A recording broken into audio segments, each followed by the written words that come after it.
Som vám včera slúbila, tak vám posielam návod, ako si poslať tú žiadosť o licenciu.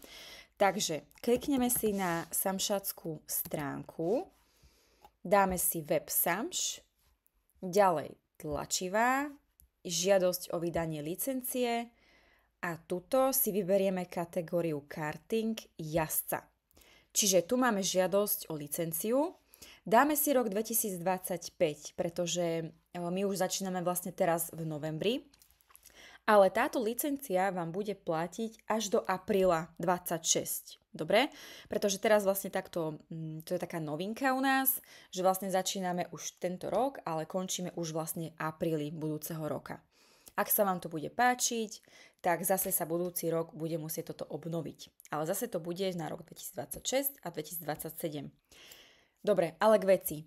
Teraz ideme, tuto si dáme, že halový karting, vyberieme si zhromaždenie karting a tu už ďalej sa vlastne vypisujú osobné údaje.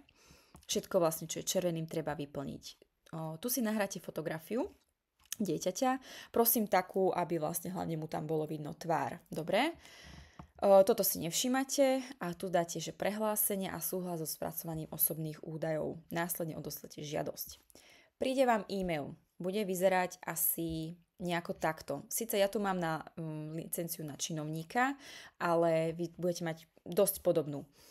S tým, že vlastne tuto dole budete mať, že podpis matky a podpis otca.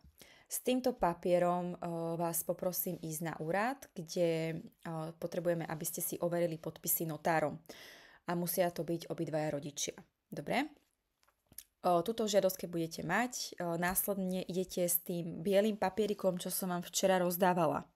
Ten biely papierik treba ísť vlastne k doktorovi, on vám vlastne to potvrdí a potom, keď to budete mať, tak pošlete vlastne túto žiadosť a tú kartičku od lekára pošlete na túto adresu.